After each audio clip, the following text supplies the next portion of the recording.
तर या ठिकाणी आपण क्वेश्चन नंबर 36 सॉल्व करणार आहे.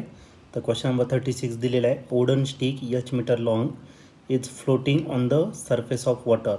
तर वॉटरच्या सरफेसवरती तो फ्लोट करतो आहे. Surface tension of water is T1. Surface tension जे आहे ते किती T1. On one side of the stick soap solution is spread. स्टिकच्या एका बाजूला सोप सोल्युशन टाकायचं आहे. The surface tension of water is reduce to T2. Surface tension जे आहे ते रिड्यूस होणार आहे आणि ते किती होणार तर T2. The net force on the stick is. तर टोटल फोर्स म्हणजे सरफेस टेन्शन कमी होतं आहे, तर फोर्स देखील आपल्याला मायनसच करावं लागेल. ठीक आहे. तर टोटल फोर्स किती ॲक्ट होणार आहे तो फाईंड करायचा. तर क्वेश्चन 2022ला आलेला होता. तर याच्या 4 ऑप्शनपैकी फर्स्ट ऑप्शन आहे in bracket T1 - T2 bracket complete H. B option in bracket T1 + T2 bracket complete H.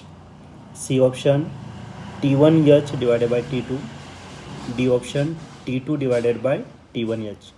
चला तर बघूया या 4 ऑप्शनपैकी या क्वेश्चनचं करेक्ट आन्सर काय असेल ते.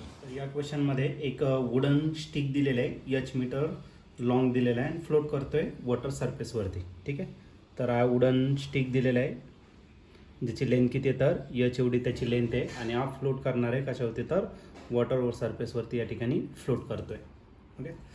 त्यानंतर पुढे काय दिलेलं आहे तुम्हाला, त्याचं सरफेस टेन्शन त्या वॉटरचं किती दिलं आहे तर T1 इतकं सरफेस टेन्शन दिलेलं आहे. ओके. तर हा पहिला पॉईंट झाला. मग आपल्याकडे सरफेस टेन्शनचा फॉर्म्युला आहे. सरफेस टेन्शनचा फोर्स काय, tangential force acting per unit length. मग याला T1 कन्सिडर करून हा L असेल. ठीक आहे. आता या केसमध्ये आपण फोर्स फाईंड करणार आहे, मग याला F1 कन्सिडर करू. F1 जर फाईंड केला तर तो काय असेल तर T1 × L. एवढं काय झालं तर तुमचा फोर्स झाला.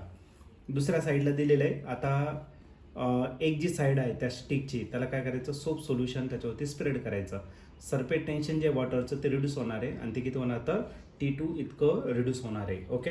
आता from given condition second condition जर घेतलं तर एक साईड जी आहे त्याला सोप सोल्युशन लावून देणार आहे. ही पहिली कंडिशन झाली.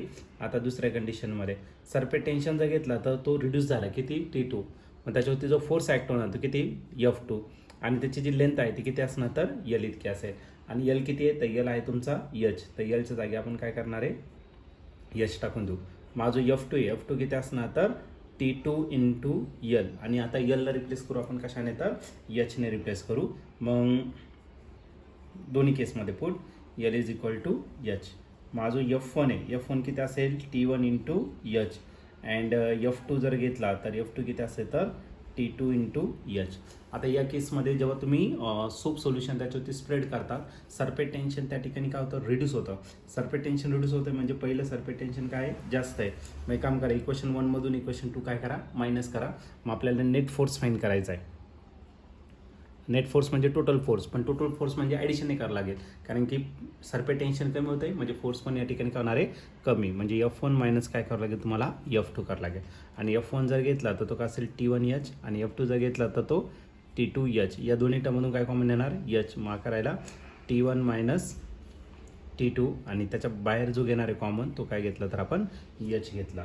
मग याच्यावरती जो force due to surface tension net force जो ॲक्ट होणार आहे तो असेल T1 - T2 ब्रॅकेटच्या बाहेर H. जर तुम्ही या ठिकाणी ऑप्शन जर चेक केलं तर ऑप्शन नंबर ए जो आहे तो या ठिकाणी करेक्टली मॅच होतोय. मग या क्वेश्चनचं जे आन्सर असणार आहे ते ऑप्शन ए असेल.